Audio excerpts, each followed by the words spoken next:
Peace, peace, peace. This is your international sales and marketing hitman, your humble hip hop sales coach, Tiger Toledo, and you already know what it is, man. You're rocking with the best. You heard? So we are live. For those that got the backstage passes, you guys can comment, leave all kind of cool shit, hearts and everything. For those that are streaming live, you can leave your comments for the illustrious Kim Johnson that we have in the house. Ladies and gentlemen, put your hands together for Kim Johnson, baby. Hey, job. Appreciate y'all, for real. How you feeling today, Queen? Man, I'm feeling great, man. To be here with you on this platform with the family. Oh, I feel like $1 million. And you look like $1 million. Hey, listen. Come get about 40 pounds off me, and I really feel like $1 million. For those that don't know, if you start seeing me throw the name T Diddy around, Kim is the one that gave me the name. So if y'all see T Diddy, that came from Kim. Just let y'all know. Indeed. So Kim, thank you for being on the show. I really appreciate you accepting the invitation. I've been watching you for a while. I can even remember the first time I saw you. It was Dominique, actually. She was doing like Gina, you was in this one. It was Notaries that was packing that steel. You know what I mean? Yes. And then, yeah. And I remember I was like, yes. I seen you started it off fast. Yeah, Kim was what had the blaze on. She was doing the thing and shit. And then she just stopped in front of the camera and then she like waved the hammer. I'm like, yo, what the fuck is this? I was like, I gotta know her. Hey. I want to know her. The only thing that was missing was the James Bond music. You know what I mean? Hey, go ahead. So, Kim, that was my wife's idea. That was my wife's idea. Yeah, she put it together. She told me what to do, and I did it. And I love that because we're gonna chop it up about that as well. I have a personal situation that's going on in the family, and I'd like to get your input on how I can help one of my wife's cousins with something. But we'll get into that later. Okay. Let people know who is Kim. I call you Kim Yanni. I thought that shit just sounds dope. So, who is Kim Johnson? All right. Good evening, everybody. This is Kim Johnson from Southeast DC, born and raised in DC area. My home now is PG County. Listen, I'm just a regular person. I feel like that who I am is still in the making. So what I mean by that is that right now I'm in a growth stage, if that makes sense. Mm-hmm. So right now I am a woman, first of all. I know I got a swagger to me, but I'm a woman. I represent myself as a woman. Strong, intelligent, go-getter, grinder, hustler. You know what I'm saying? Like, basically, I'm just a person that loves people. I mean, I can embrace anybody. Asian, Caucasian, anybody. People love me for some reason. And I appreciate it, but it's funny how I can embrace any type of person.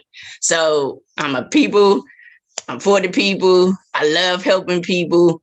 I love just I put 1,000% into anything I do. If it's just, a basic meeting with my notary meetings or my notary appointments, I'm putting 1,000% into that appointment. I don't care if it takes 5 minutes. That 5 minutes, that person gonna be like, I want to use her again, or I want to get to know her on a personal level. I've had so many customers that asked me for my personal number. I was like, hey, listen, we're going to keep it business, but I appreciate y'all. So, I'm just a regular person, but I'm in an area right now in my life where I'm just growing astronomically. You know what I'm saying? Yes. You know, your energy is infectious. I gotta say, like you have a high energy. I remember you would leave some comments on some of my posts, and your energy would actually come through the comments that you would leave. And I was like, damn, did she get me all hype and shit? I want to go, you know what I mean? Like it made me want to like do more. And is that something that you always had, was a high energy level like that? Or is to be honest with you, it developed over the years. Okay. Because I've had times in my life where I was very insecure, you know what I'm saying?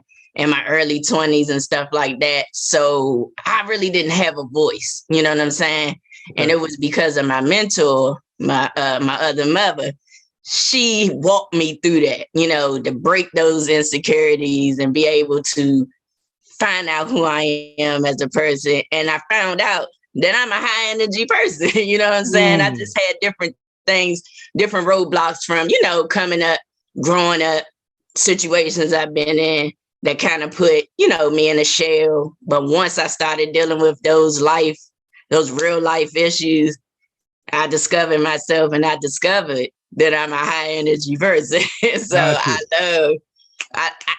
one thing about me, if I see something and I put my stamp on it, it's from the heart. Mm-hmm. Anything that I see that is fire, I'm putting more fire to it because I want that person to know, like, this is fire. Like, keep it going, keep it coming. You know what I'm saying? So for me, I just love doing that. I love being in the midst of promoting, pushing, encouraging. You know, if I was in the church still, you know what I'm saying, I'd be like one of them ministers that's trying to get the people like, come on, people, you know what I'm saying, and do what they need to do, you know what I mean?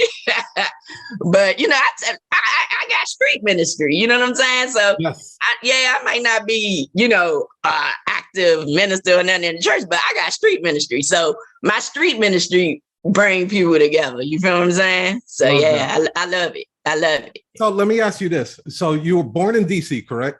Yes, born and raised in DC. And then you moved to Maryland. How old were you when you made that transition? Oh, I just got to Maryland. I got to Maryland in 2018. No, 2018. Yeah. Mm. I just got to Maryland. The reason why I asked is because usually when I talk to people and they have, like, maybe they're in their shell, or maybe they're more of an extrovert, but they take that introvert side of things, they usually have to move to another state where nobody knows them, and then they reinvent themselves. So when I could go back in the hood and they're gonna still know me.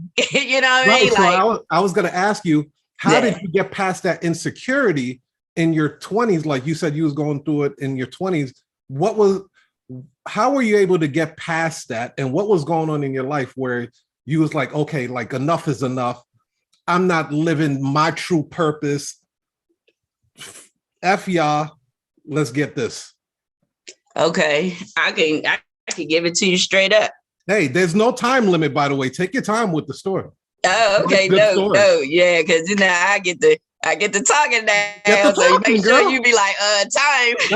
Nah. This our show. This our platform. We do what we do.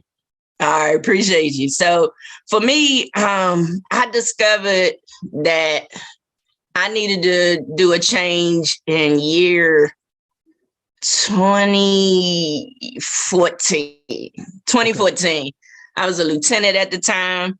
I had pretty much had everything that a person would want, you know, in their career at that time. But I really found out that certain things about me wasn't good. Meaning, like, as far as how I was coming off to people, how I was just, you know, moving in the area of my authority, because I was authoritative. I was a lieutenant. So I always was moving in that space instead of letting that space go and be myself within that space. You understand what I'm saying? So it was turning people off. Okay. And I had a situation where I had a program manager at the time, and he said something to me that just stuck with me. And he was like, "You'll never reach your potential because you in your own way." And I was like, "Fuck you talking?" Like, I was mad. I was like, "What are you talking about?" Right? Uh-huh. And then I was like, coming from him, it was seem very insulting because he wasn't even a leader. You know what I'm saying? Like, he had the position, but he wasn't a real leader. So when he said that to me, it just shook me at my core. And that's when I really started to evaluate how I'm moving as a person and how I need to change how I am, not just in my career, but overall in my life. And what changes were those? Oh, prime example, I went from, when I was in that authority position, I felt like I had to be aggressive. I had to be mean. Like, I had to put on this persona, like, yeah, you're going to do what I say, da, da, da, da, da. You know what I'm saying? And just being overly aggressive. And none of that was necessary, because if I just been myself, they were going to do what I tell them to do regardless. But I had all that extra ego in it. It was messing up, my path. So the changes came with me humbling myself, because I had to realize that just like I'm in this position today, it could be gone tomorrow. And I had to become humble. I had to really get into,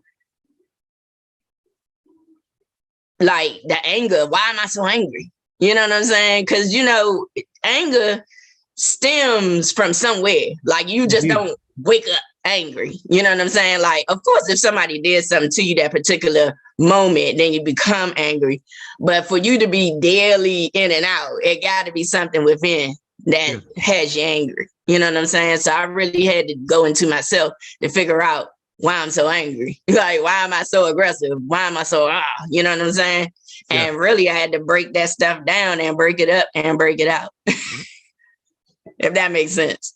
That's deep. So you have to go within. Yeah. And now within that time, is that the time you wind up getting a mentor?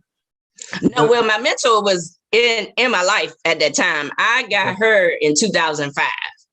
So my mother, let me give you a little background. Sure. I wasn't raised by my mother. Okay. I was raised by my great aunt. Mm-hmm. She was my mother's great aunt. So she was my great aunt. She took me in when I was 3 days old, and she was already 51. So I came up in a household where it was kind of aggressive. You know what I'm saying? Because she was like, she lived in New York for years, and then she came down to DC to help my grandma, and then I came along, then she raised me. So she had that, like, no nonsense, tight ship type of love that she provided. Like, it wasn't affectionate love, but you was loved because she was like, bam, bam, bam, you got this and that. So from that background growing up, so that's explain why I was so, you know what I'm saying? And not like soft and trying to, be more personable in a friendly type of way, if that makes sense. Now, so when you say soft, though, hold on. When you say soft, what does soft mean to Kim? Well, not meaning that you're a sucker. I mean, in that the compassion, you know what I'm saying? Like, a lot of people, they can tell you that they love you, but you can't feel it.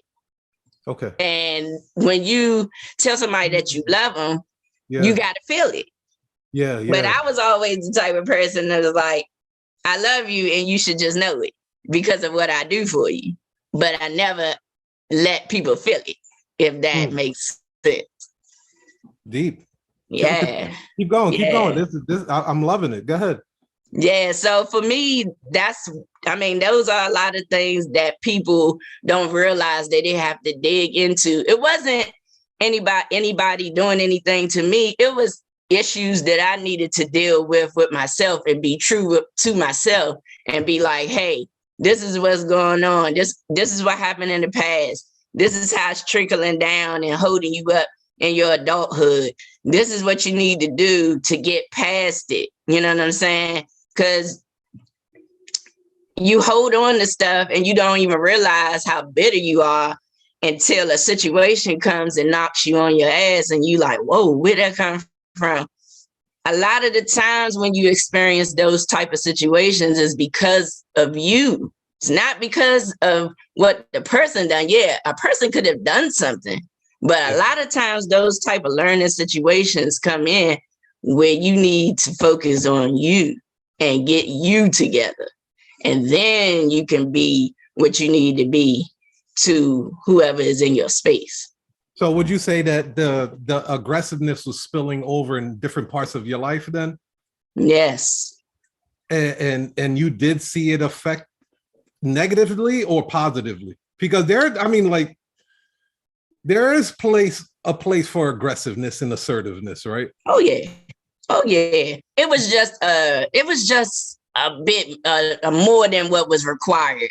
You know what I'm saying? Like of course, like now, anybody will tell you with the business, it's an aggressiveness for me. You know what I'm saying? Anything that I do for the business is going to be on a high level. It's going to be on an aggressive level, but it's not in a detrimental way. It's in a way where as you're hungry, you're trying to get to the next level. That type of aggressiveness, but not in a detrimental way, how I was displaying with how I was interacting and just being as a person. So in a detrimental way, like would you say it would be like, I win, you die? Listen, hey, this is the war room, right? Like, it's called that for a reason. I know I had that type of mentality. That stemmed from my pops, and like it was recently and shit that I realized that I was actually I was a bastard child and shit, right? Like my dad cheated on his wife and got with my mom, and I'm like, yo, my mom was a mistress, yo. Like this, like recently, I pushed it off forever, but then I was like, wow. I was like, all right, let me own this. I'm gonna own this right here. Yeah. Right? Did you find yourself through, like, once you realized where this core anger was coming from, did you feel like you had to own it, or was you like, all right, I see it, I recognize it, now let me dismiss it? Well, of course I went through an area of dismissal because I'm going to be like, it's not me, it's them. Yes. I'm perfect. And everybody else is trash. Right. I mean, you know what I'm saying? I mean, I'm just being honest with you. Of course, for a long time, it was an area of absolutely not. You're wrong and I'm right. You know what I mean? But I had to really sit down and more than one person is saying the same thing. So, I might need to evaluate myself. You know what I'm saying? And it was at a time where enough was enough. I had to change so I could get into a different space. So I could rebuild myself, basically. So what is the notary business your first business, or? It is my first business. Let me tell you, I never in a million years ever would have thought I would be filing an LLC and creating a brand. Really? That wasn't it. See, my mind and the way I grew up, you was hustling. You know what I'm saying? You was grinding, side hustle. You had about 5 side hustles, you know what I'm saying? Yeah. And it wasn't no business. You know what I mean? Yeah. So, now it's like, oh, I'm developing a whole brand here. Like, oh, Kim, you know what I'm saying? So for me, this is my baby. So, you know what I'm saying? So I'm trying to take care of it with very serious caution and high level intensity at the same time. And you succeeded. And one thing I wanted to say was congratulations. I knew you had set a goal where you wanted to get 152 assignments in a month. Is that right? Yeah, And you got a buck listen. 59 and shit. So I wanted to salute you, 21 gun salute for you on that one. Listen, that's because of you guys. That's because of y'all. Oh, shout out to the Ghost Squad, by the way. Man, Ghost Squad. Throw some Ghost shots in the Squad. air, yo. Yes, indeed. Yes, indeed. That's because of you guys. Listen, when I first started, for people that don't know, I have a full-time job. I work for the government full-time. But luckily, I got a sweet position where it's flexible.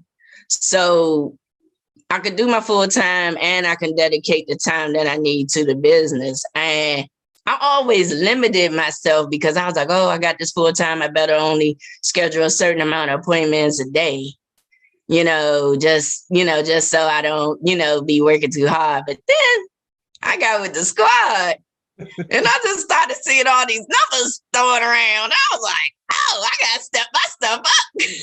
They find out how many appointments I'm doing a day. They're going to be like, oh, they about to give me the boot on this trade.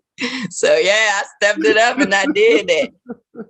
Yeah. Yeah, salute on that one. Yeah, appreciate you. And I love it. You was like, yo, now I'm rolling out my digital product and you rolling out the businesses. I see the growth, and that's why I was like, I gotta reach out to her and ask her to be on this war room. I didn't even know you had a military background. So this is perfect. No, that's not military. I was in federal contractor law enforcement, not military. Oh, okay. I thought you no, not military. When you just said not military, I said, oh shit, she gonna say she a lieutenant for a gang. God damn. No. I was like, it was like no affiliation. Go ahead. No Rico statue on me. No, but my auntie here, she retired military army, so yeah, she ranked. So one of the things that I love that you do, which I believe it takes tremendous confidence. Somebody has their thing on mute. Oh, Lord. Aunt, your mic is on. You got to turn your mic off. I got him. Okay. Okay. So one thing that I really admired that. When did my mic get on? Aunt, turn your mic off. The host is trying to ask me a question. Auntie, you can jump in if you want to. You're good. You're good anytime. But what I wanted to say was one of the things that I really, really admired that you do. Oh, Nene, off. Turn your mic off. I can't hear you. No, I want to listen to what Auntie talking about. I want to know what you're talking about too. What's popping over there, Auntie? Everything. I'm used to messing with Teams. I just said I don't like Zoom. Oh yeah, Teams. Yeah. But yeah, we good now. Did it? Yeah, we good. So you did a video a couple of days ago. You said picking up the wife from the airport, and then I gotta tell you, I didn't show that shit to my wife because she was like, "Why you don't do that shit for me?" I was like, I ain't even trying to be in that. I ain't even trying to be in that sauce right there. I don't like yo, what the smoke out? He was like, yo, I don't even like going to the dollar store. I bought this. So let me ask you, like, because this goes into something that's happening personally within my family structure, right? Mm-hmm. Where did you get the confidence and the strength to be comfortable with your lifestyle? That is really strong. That's a wonderful question. Thank you. That's a wonderful question. I'm T. Harvey right now. Oh yeah, I'm gonna tap into Topra in a second. Oh yeah, you giving it. So let me walk you through that. Mm-hmm. So, I had a boyfriend that died unexpectedly, right? And to be honest, after that, I ain't had nothing else left for no man, to be honest with you. Mm-hmm. I had been dealing with women for years, off and on, you know what I'm saying, in my early teenage years. So, I mean, it wasn't nothing new to me, but my family was a high church type family. So, they wasn't going for it. So, my mom, like who I told you, my great aunt that raised me from 3 days old. Mm-hmm. She had went on home, to be with the Lord and everything. So I was like, I could do my thing, you know what I'm saying? Because I was with her, I couldn't live that lifestyle, not in her house, you know what I'm saying? So, I just was like, time to transition. So when I transitioned, I was always, even when I was girly, I always got, oh, you so aggressive, you so aggressive. Yeah, you don't let me be the man. Da, da, da. I'm like, could you move too slow? Da, da. You know what I'm saying? Like, you need to step up. Like, So I figured for me, if I'm going to go ahead and I'm going to be with women, I'm going to be in the masculine sense. You know what I'm saying? Because it fits me. I always get that. I've heard it for years. I've always got that. So I was like, for me, it fits me better versus me remaining girly and picking up a girl. Like, you know what I'm saying? Like, I was like, nah, I don't want to be girly and picking up a girl. I'll go ahead and be, the masculine end of things. So for me, over the years, I'll be honest, this way just came instant. Once I stepped in it was over. You know what I mean? Okay. So for me, it was easy.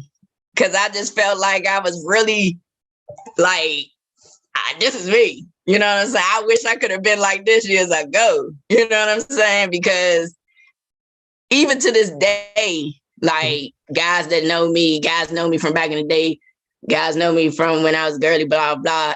They talk to me the same way. And I don't know if that makes sense, but they really talk to me the same way. They don't talk to me like, they don't talk to me crazy, like, oh, look at you, da da da da. They talk to me as if I still got my little dressing heels on. You know what I'm saying? Like, it's no funny. You know what I'm saying? They ain't treat me funny, or they ain't try to, shoot the shot still, or none of that stuff. They just respected it. So for me, it just was easy. So I can't explain it the other way. It's like super easy. So it was a smooth road for you with that, as far as like even putting it on social media, everything like that. There was no hiccup with that, no hesitation at all? No, the only hesitation that I had was telling my family. You know what I'm saying? Like, I had to. I had to break it down. I had to break it down to my mentor, my mom. That's my other mom. I had to break that down to her. You know what I'm saying? I had to break it down to like my mother's side of the family, because they like church, churchy. So, I just wanted to let them know, hey, if I do arrive at the Thanksgiving dinner, might be a chick with me, and that's that. You know what I mean? So I just was upfront with it. So it wasn't like a hiding type of thing. So I just went ahead and just told who I needed to tell, so I could just go ahead and do my thing. Yeah. So I didn't feel no hesitation. I mean, of course I was a little nervous, telling them, but once I told them, it was over. So I think this is great because you entered the situation with supreme confidence. So let me give you what's going on my side, right? So and Chanel, if you're watching this is for you, man. This is for you, nigga. All right. So Chanel, that's the name that you would prefer to be called, right? Okay. Cool brother, but he's making the transition into being a woman, right? And taking the hormones and everything like that. And right now, Chanel is in a very bad state of depression, where we're very concerned about him possibly trying to do some bodily harm to himself. I take that back, Chanel. Herself, right? And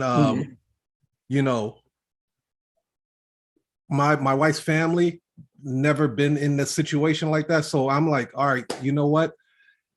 There's a great opportunity. I get to talk to Kim. Kim, maybe she could give some insights and maybe not only help Chanel, but other people that may be going through a situation like this. Heck, there's heterosexuals out there that go through the same shit. Oh yeah. So what kind of advice would you give to a young person that is very conflicted with their sexuality, have not been accepted by the entire family like that, but knows this is the road for me, and they've reached a depression, this state of limbo? How can we, or how can you share some information to help Chanel out? Well, first of all, you got to reach Chanel with love. You know what I'm saying? If she is in what she's in, love got to be the first thing that leads. You can't lead with the, oh, you shouldn't be doing this, you shouldn't be doing that. That will push somebody into depression. Oh, I don't think you're doing, oh, you're going to hell. All those things, that's going to push somebody into depression. Anybody that you're trying to reach that's in a depression, you got to lead with love. You got to lead with sensitivity. You have to think about, what if this was your child? You know what I'm saying? Because it could be like an auntie looking in, like, oh, and that's her sister's child or whoever the connection goes. Like, you got to consider, what if that's your child? You know what I'm saying? You wouldn't want anybody to be, bashing your child or telling your child what to do and how they should do it.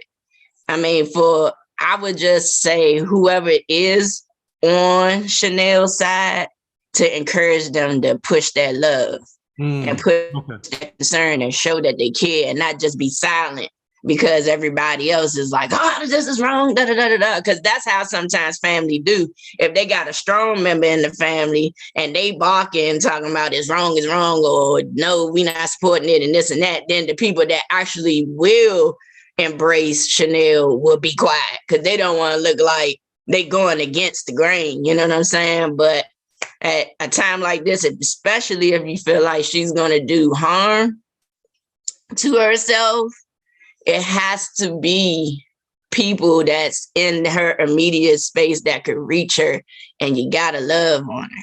Got to triple time, not just the text message, because text message, sometimes you got to pick up the phone. Sometimes you got to drive by, you know what I'm saying? And just check on a person and see them eye to eye. You know what I'm saying? And that's where a person can feel the connection.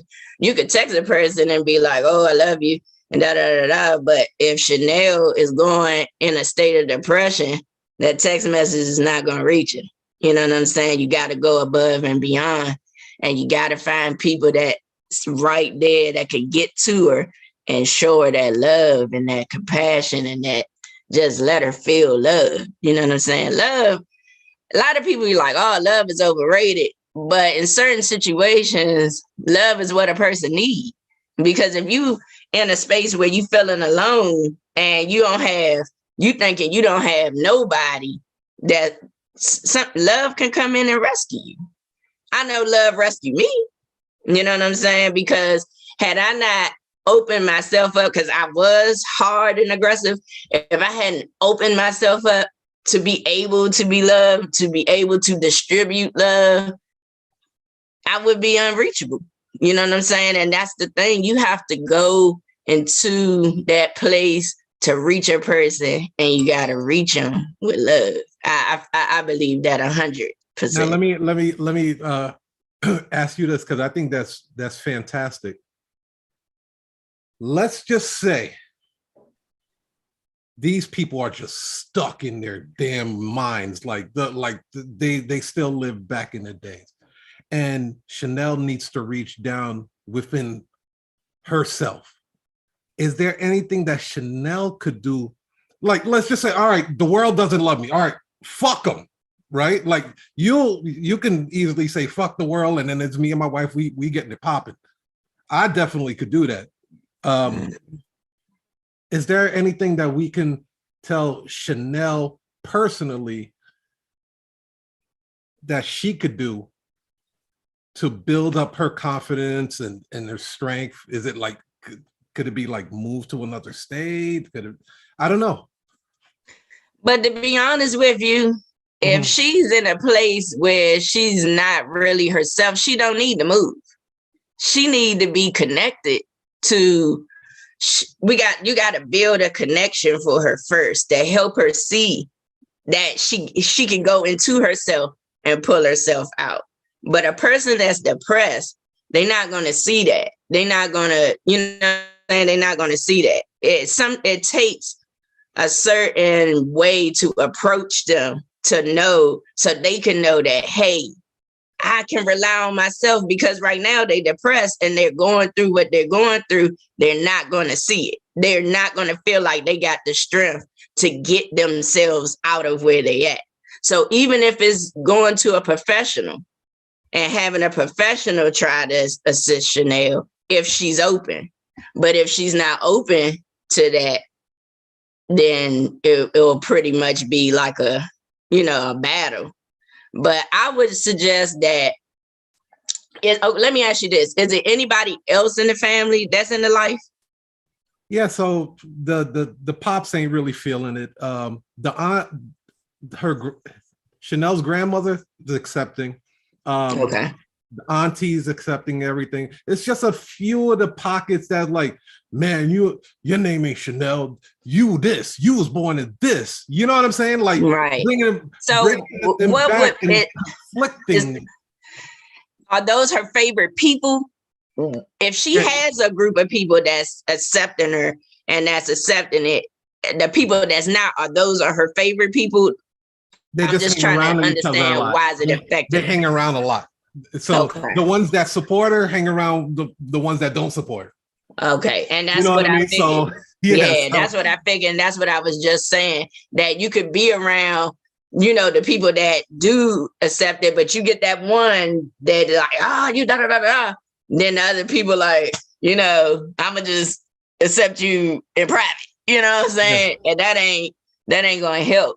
So for me, I'm just like, if it was anybody in the lifestyle in your family, I would, that along with Chanel, I would get them to talk with her, because honestly, you have to have a person that's not necessarily that's transitioning fully as Chanel is, but somebody in the lifestyle that could reach her, that knows how it is to transition.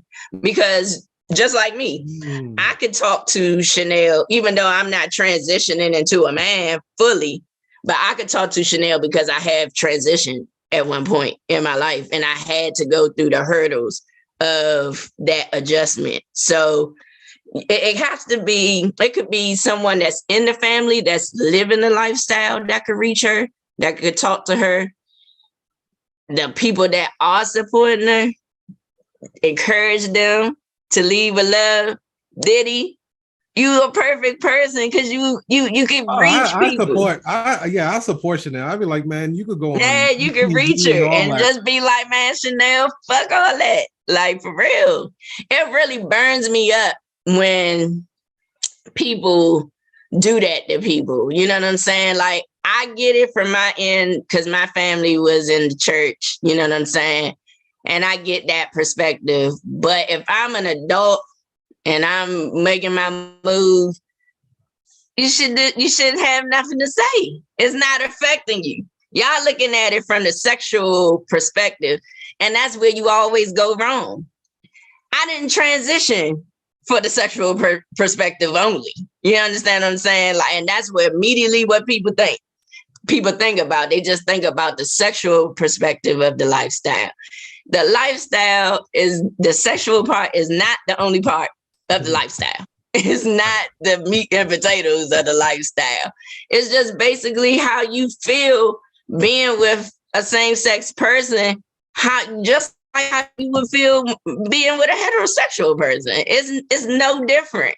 The levels of love, the levels of building, the levels of relationship that you go through in a heterosexual relationship, you go through in a same-sex relationship. Sex is definitely the cherry on top, but that is not what people just wake up and be like, "Ooh, I'm about to transition," you know, because they thinking about sex. But that's how the people that's against it think. They think about the sexual part instead of just thinking about the whole thing, just like how they would be in their heterosexual relationship. Mm-hmm. Kim, I believe the trill spill that you shared with us on this show today is going to save some lives. Listen, and that's my thing. I'm a very transparent person. And the reason why I'm so transparent is because I've been through quite a bit and people wouldn't believe the stuff I've been through. You know what I'm saying? And I know for me that if I could reach one person and they could say, man, Kim, man, you really helped me. You really blessed me. And I really get that. You know what I'm saying? And I get that. I don't get it every day or anything, but I do get it. And when I do, it means a lot because I want to be able to help people. I went through a lot to get to where I am today. You know what I'm saying? Like rebuilding myself as a person, rebuilding myself in a career, rebuilding myself. And I ain't even build being a business owner, but I'm rebuilding myself as a business owner. And I ain't even, you know what I'm saying? Like people like, oh, I had my business for 5 years. Well, I've had mine for 1 and I'm rebuilding that. So, you know what I'm saying? So for me, it's just like, I'm just always, just like I said earlier, I'm in an area of growth. So I'm just like trying to reach everybody. Like I'm trying to reach everybody, trying to let people know that this is where it's at. Because had I not been exposed to this business, ownership, lifestyle, because it's a lifestyle for me. Mm-hmm. Being a business owner, it's not no play for me. Yeah. It's going to be a full-blown lifestyle. Entrepreneurship is going to be an aspect where somebody see Kim Yanni like they see behind me right here. They're going to think of a whole brand, not just a little notary business as they call, as some people call it. This is going to be a brand. So and you're not just doing a notary business. You have a business credit business as well. Yeah, I'm doing business credit. I've been studying business credit since 2021, and I started putting it in place for the business. So, that's my thing. That's going to be my thing. I am going to be teaching current business owners, people that want to be business owners, even people that have the desire to be, but they're scared. I want to reach them. You know what I'm saying? Because one thing about it, when fear is in your lane, fear should be a damn disease for real. Like, it should be a disease in a hospital that people can go get treated for. Because I'm serious. That's how fear paralyzed your life. If I still had that mentality of being, oh my God, I don't think I could ever do that. I don't think I could do this. I don't think I could do that. I'm going to tell you something. I got my project management certification in 2019. I'm not a school type of person. You know what I'm saying? I was taught and raised, get a job. Because I was raised by an older person that was like, no, forget school, get a job. So I got a job and I got several jobs. So, you know what I'm saying? At once. So had I not stepped out of that fear of, oh my goodness, I'm not a school person. I can't do this. And I would have never got that project management certification. I got that project management certification to turn my career around so I can get into the government. I put it in the air. 2018, I want to go to I want to be a government employee. I want to go sit at my desk and like the rest of the people, you know what I'm saying? Indeed. And I put it in the air. 2018, got my project management certification. 2019, 2020, I got hired for the government. Congrats. Yeah. So, I'm big on manifestation. I'm big on telling people to move past fear. Fear will paralyze. I mean, it's people that's scared to go outside. You know what I'm saying? Like, it's people that stay in their house 24/7. Like I seen on TV, like people really stay in their house 24/7. It's crazy. Absolutely not. I don't want anybody around me that's paralyzed with fear. Give me 3 tips on how someone can overcome fear. Oh, well, 3 tips. Okay, the first one, you gotta have God in your life. I ain't getting spiritual or anything, but you gotta have God in your life. God is front and center in my life. First of all, and mine's too. Yes, first of all, that's the person that's gonna get you out that fear. Have God first. Number 2, pinpoint your fears. What is it? What is it that you're scared of? Yeah. Write that sucker out. I know you said 3, but write that sucker out. Write it out.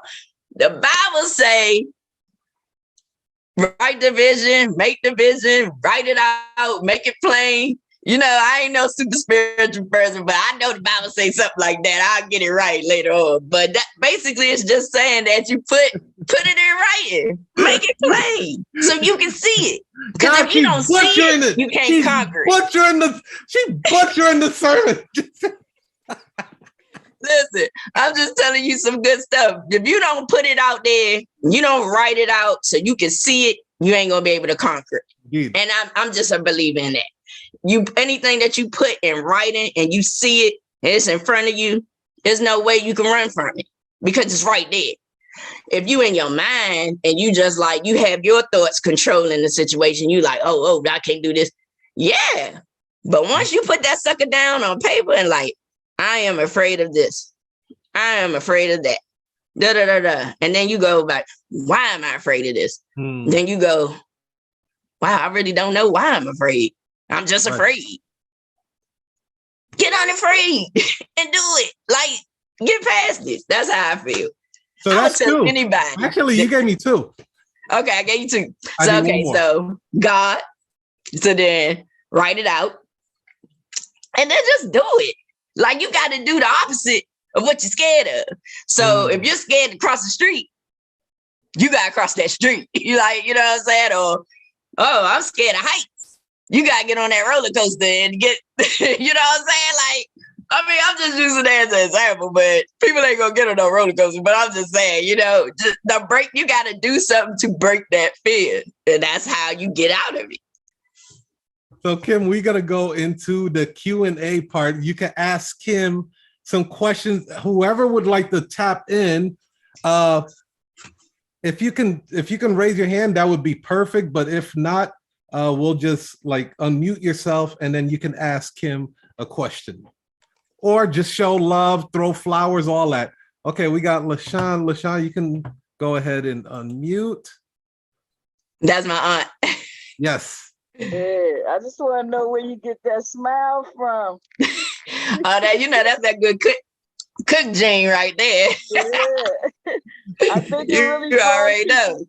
I think it really draws people in, And like you said before, it's an infection. It's like it draws folks in.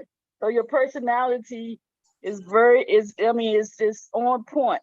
And I think that's it helps with the business and it helps draw more people to you and want to work with you and want to refer others to you and just be around you. So keep up that great smile.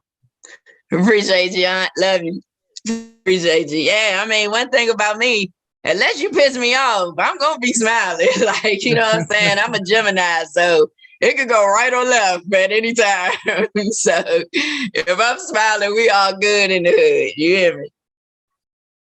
Who else would like to speak to Kim? You can either unmute yourself or raise your hand, and then I'll select you to talk to Kim Yanni. So you're doing a waiting list right now for the business credit. Yes. So how can people be added to your waiting list real quick? Listen, I need you guys to contact me on IG. Send me a DM with your name and your email, and I'll gladly add you to the waiting list. Listen, what I'm going to be putting out about business credit, it is not, I repeat, it is not for you to go get a G-Wagon. I ain't into all that. I'm into you structuring your business. You have to have your business structured before you begin your business credit journey. I don't care what no business credit coach tells you. You have to have your business properly structured, one. So that's what I'm gonna be diving into, getting your business properly structured. And then after that, then it's going to be all wheels off on you building your credit, giving you different options and different ways to run depending on your goals. Because a lot of people have different goals. Me, I'm trying to get into business funding. So that's where I'm at with business credit. But a lot of people, they just want to be able to get ink and paper and printers, you know what I'm saying? Like supplies and things like that. So you want to get with me to get on this waiting list, DM me, send me your name and your email, and I got you. And I'm putting her DM in here right now. So you guys can hit her up on IG. That way you can be added to her waiting list as soon as it opens. We got Bonita. Unmute yourself. Hi, Mom. Hey, hey everybody. I am freaking ecstatic just to hear Kim talk. So I kind of want to go back because you were, making reference, and I know, I was there when you were working through your anger, but I believe it's important for the people to know. And I think you kind of alluded to the fact that you kind of had to delve within to identify, what was causing the anger. What is I know you could probably give me several things, but what was that one thing that caused that level of anger, which I believe could probably help somebody else? And it may very well tie into the area of the problem that Chanel is dealing with. So what is that one area that we would always talk about that caused that level of inner anger? And I know you know where it ties in at. Wait. Before you answer that, let me just give you the microphone, Benita, because you're way better than this than I am.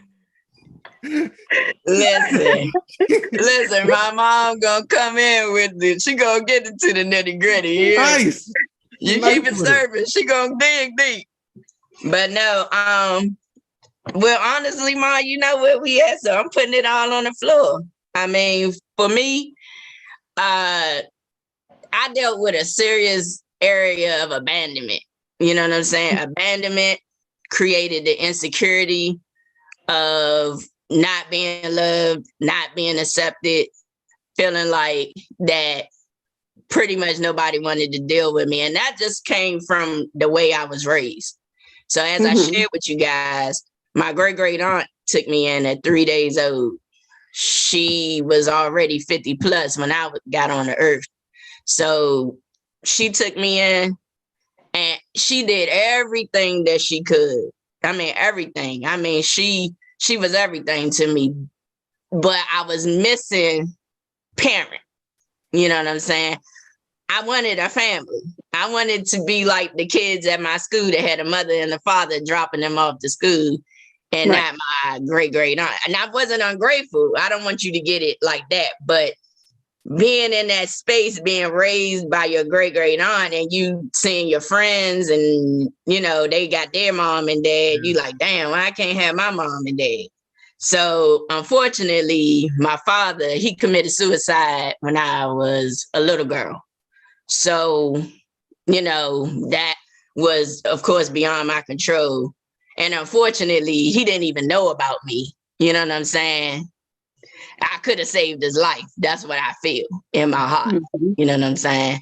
But he didn't even know about me. So that's my mother's fault. But that's another story for another day. But I dealt with a serious area of abandonment. And that's where I could reach Chanel and let her know that even the family that's not supporting you, embrace the family that is supporting you and know that you loved. Because it took me years to get to that space, to know that I was accepted by somebody and loved by somebody, because I was always felt like I was just pushed along and passed along, if that makes sense. That makes a lot of sense. I mean, it makes all the sense. I mean, and that's kind of, what I just kind of wanted you to add. You did amazing. I was here wiping tears. I was like, I'm gonna clean your face and everything because I was ecstatic, but I just wanted you, I knew the area of abandonment and rejection. And once you deal with that, I mean, and that's why the doors and the skies are the limit for you. And everything you've spoken to existence from the time I literally remember you, I want to be in the government. You kept us like, keep speaking it, and the manifestation. So I'm just proud of you. And I just had to just give a shout out because I'm freaking ecstatic. Okay, I'm gone. I'm off. I love you, Bob. I appreciate you. I love you. All right. No I love you too. All right. All right. We got Shirley.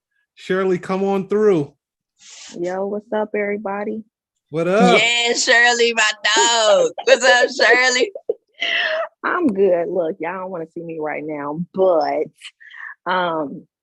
Kim, you already know how much love I have for you, girl. I ain't even met you yet, but for real, like on everything, you have just been so transparent tonight. The honesty, everything that you have, mentioned, that it's ridiculous how open that you have shared everything tonight. It's just inspirational. And I am so grateful to you. Please believe it. Your words are not falling on deaf ears. No. You might have like 20 people up in here tonight, but thousands of people you have reached tonight. Okay. I appreciate you. That means a lot. I appreciate you. No doubt. You know everything I'm going through, and your words have definitely inspired me. So I really want to know, like, when you're gonna be this motivational speaker, because honestly, it's right there. It's at the tip. Listen, I'm gonna tell you something funny. I listen to Les Brown all the time, right? And I be like, I'm about to be Les Brown, you hear me? But I don't have like the intellectual level that Les have, but I definitely can reach people. I mean, I wish I could explain the joy I get with just helping people, you know what I'm saying? And just trying to get people to dig deep. Like my mom was just on here. She taught me how to do that. You know what I'm saying? I didn't know how to do that. I was a lost in the sauce. But she taught me how to do that. And ever since she did that, you know what I'm saying? I wanted to be able to do that for other women specifically, you know what I'm saying? But anybody, men too. Men come and talk to me all the time. I mean, chill. I mean, like, I have men that like really trust me. You know what I'm saying? Trust my opinion, trust me, trust my word. So it feels good. You know what I'm saying? It feels really good to be able to be a vessel of help to people. It does. I don't look for nothing in return. I don't ask nobody for nothing. Like, I'm one of them people that, man, before I ask somebody for $1, I'll go in sand and get me one of the metal machines to buy me $1. Like, I'm just that type of person. I'm not about to, that's just how I am, you know what I'm saying? I guess that's the South Side in me. Like, you're going to make it make sense. You're going to figure it out. So, yeah, I appreciate you, Shirley, for real. And that's right. You did some conference stuff too. You were you a VJ? You were a voice jockey at like a host? Oh yeah, they had me MC that jank. And the crazy thing is, I've never done that in my life. When I was asked to do it, I said, "Y'all want me to do it?" See that? Like, oh, okay. So I just stepped out there. I just stepped out there. Like, Lord, I hope these people have a and good you did time. The damn thing. Yeah, but I heard people came up to me and said they really enjoyed themselves. They really enjoyed me on the mic. So I was happy about that. So yeah, I didn't even know I would do something like that. Now I can add that to the roster. Is that something that you plan on doing more of? Sure. There's somebody have me. I sure would. Yeah, I had a ball. It was definitely a learning experience, but I had a complete ball doing that. Yeah, I definitely would do it again. If I was asked, yeah. Perfect. So anybody looking for a host for their next event, Kim Yanni is available. Yes, indeed. So For a reach out to small him fee. on IG. Hey, and I got a broker fee, you bastard, you cheap bastard. I need my cut. Any last parting words, Kim? Listen, first of all, I just want to thank the GOAT, T. Diddy, for having me, little old me on this platform. It meant the world to me. I was in New Orleans when you hit me up. I was like, had a little tipsy, I enjoyed myself, took a couple of days off. Me and the wife flew out for a little bit. So when I got the alert, I was like, oh, woo! I said, listen, guys, I got to sit down for a second because I got to respond to T. Diddy right now. So, so I was so happy and so excited and just thankful for the opportunity. Like everybody that came on here today, I just hope you take away these few things. God can use anybody. He can use anybody. He could take a person that has had a rough childhood, raised a certain type of way, had death in their family, lost their parents. I mean, all types of things, and just use them to bless people. You know what I'm saying? And for me, it's not just about being, I'm not the type of person that want to be seen. I want to be heard. And the thing that's important to me, what I'm saying, is reaching people and it's changing people's lives. I'm not here for the extra that others are here for. I'm here to know that people can be like, wow, I interacted with Kim and Kim was definitely the vibe that she presents on Instagram. Because what you see is what you get. It ain't gonna be no grand transformation or anything. When you see me, this is it. So, I just wanted, to thank everybody for coming out. One thing about me, anytime I can help somebody, I'm willing to do so. I also want you to know that, please, if it's something that you're trying to do for your business, don't let fear get in the way. Please write it out. Even if you're not ready to do it yet, just write it out. Put it in your journal, whatever book you have, write it down and look at it and study it so it can get into your spirit. Because I'm telling you, it's so many people that's waiting for, not just me, not just for T. Diddy, just waiting for you. You could be the person that changed somebody in the business realm. So that's what I want to especially talk about, that as well. Yeah. Have you looked at the chat? I mean, everybody giving you flowers on it. I mean, it's lit up. Do you see it? Yeah, I see it. It's on fire. Yeah, I love it. I appreciate y'all being on here because it's 8:13. So I know people like, okay, let's wrap it up. But I appreciate everybody for real. I'm just so excited. You know what I'm saying? When I log off here, I'm gonna be in amp still. Hey, you guys, you share this with your friends, your family members. We talked about some deep subjects today. Yeah. It can definitely help somebody, whether it's through fear, whether it's through being ostracized in life, whether it's, being comfortable in your own skin. We talked about some serious topics. And Kim, I thank you so much. I'm humbled that you are here, that you agreed to be on the show. And I'm extremely honored to have you. So with that being said, everybody, peace, love, and happiness. I wish you guys the very best. And